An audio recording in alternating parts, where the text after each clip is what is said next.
ദേശാഭിമാനി മുഖപ്രസംഗം 2024 ജൂൺ 6. മാറിയ സാഹചര്യത്തിലെ സർക്കാർ രൂപീകരണം. നിലനിൽപ്പ് അപകടത്തിലായിരുന്ന ഇന്ത്യൻ ജനാധിപത്യത്തിന് ജീവവായു പകർന്ന 18ാം ലോക്സഭാ തെരഞ്ഞെടുപ്പ് ഫലം പുറത്തുവന്ന ശേഷം സർക്കാർ രൂപീകരണ നീക്കങ്ങൾ ആരംഭിച്ചിരിക്കുകയാണ്. ശനിയാഴ്ച സത്യപ്രതിജ്ഞയും നിശ്ചയിച്ചിട്ടുണ്ട്. അതേസമയം ദശകം നീണ്ട ഏകകക്ഷി ആധിപത്യത്തിനാണ് തിരശ്ശീല വീണത്. നരേന്ദ്രമോദിക്ക് പ്രധാനമന്ത്രിയായി തുടരാൻ ഘടകകക്ഷികളെ ആശ്രയിക്കണം. 13 വർഷം ഗുജറാത്ത് മുഖ്യമന്ത്രിയായിരുന്നപ്പോഴും 10 വർഷം പ്രധാനമന്ത്രിയായിരുന്നപ്പോഴും മോദിക്ക് പരിചിതമല്ലാത്ത സാഹചര്യമാണിത്. ഭൂരിപക്ഷ സർക്കാരുകളെയാണ് അദ്ദേഹം നയിച്ചിരുന്നത്. മന്ത്രിസഭകളിൽ തിരുവായ്ക്ക് എതിർവായില്ലാത്ത സ്ഥിതിയായിരുന്നു.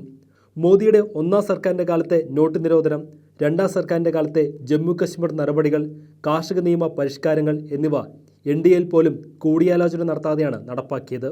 മോദിക്ക് 3ാം തവണ പ്രധാനമന്ത്രിയാകാൻ BJPയുമായി പലവട്ടം ഇണങ്ങുകയും പിണങ്ങുകയും ചെയ്ത JDU, TDP തുടങ്ങിയ പാർട്ടികളുടെ പിന്തുണ വേണം. കഴിഞ്ഞ കാലത്ത് BJPയുടെ രാഷ്ട്രീയ ചതിപ്രയോഗങ്ങൾ അനുഭവിച്ചറിഞ്ഞ പാർട്ടികളാണ് ഇവ. സർക്കാർ രൂപീകരണത്തിൽ പങ്കാളികളാകാൻ JDUവും TDPയും ഉപാധികളും ആവശ്യങ്ങളും മുന്നോട്ട് വച്ചതായി റിപ്പോർട്ടുകൾ വരുന്നുണ്ട്.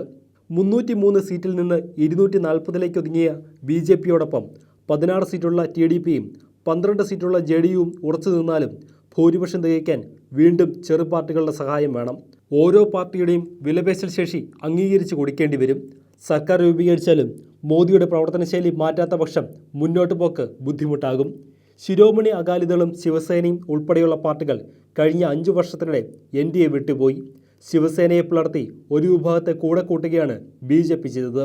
ബീഹാറിൽ ഒറ്റപ്പെടൽ അവസാനിപ്പിക്കാൻ മഹാസഖ്യത്തിൽ നിന്ന് JDUവിനെ അടർത്തിയെടുക്കാൻ പലവിധ തന്ത്രങ്ങളും BJPക്ക് പയറ്റേണ്ടി വന്നു. JDU നേതാവ് നിതീഷ് കുമാറിന് BJPയോടുള്ള കടുത്ത അവിശ്വാസം പരസ്യമായ രഹസ്യമാണ്.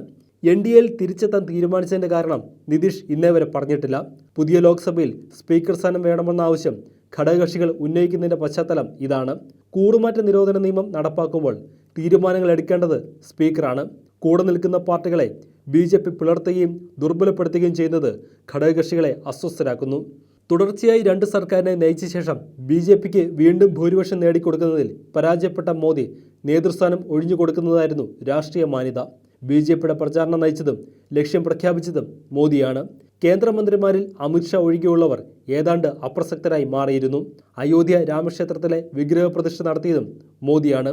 മോദിയുടെ ഗ്യാരണ്ടിയായിരുന്നു BJPയുടെ പ്രചാരണ മുദ്രാവാക്യം. BJP 400 സീറ്റിൽ കൂടുതൽ നേടുമെന്ന് പ്രഖ്യാപിക്കുകയും ചെയ്തു.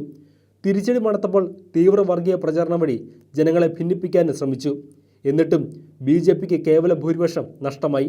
കിഴക്ക് മുതൽ പടിഞ്ഞാറ് വരെ ഹിന്ദി ഹൃദയഭൂമിയിൽ അടക്കം സീറ്റുകൾ ഒലിച്ചുപോയി. BJPയുടെ വോട്ട് വിഹിതം 37.7% നിന്ന് 35.56 കുറയുകയും ചെയ്തു.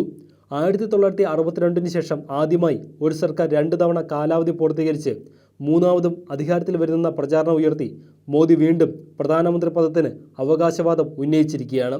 1962 കോൺഗ്രസിന് ലഭിച്ച വ്യക്തമായ ഭൂരിപക്ഷത്തോടെയാണ് നെഹ്റു സർക്കാർ വീണ്ടും അധികാരത്തിൽ വന്നതെന്ന വസ്തുത മറച്ചുവെക്കാനാണ് ശ്രമം.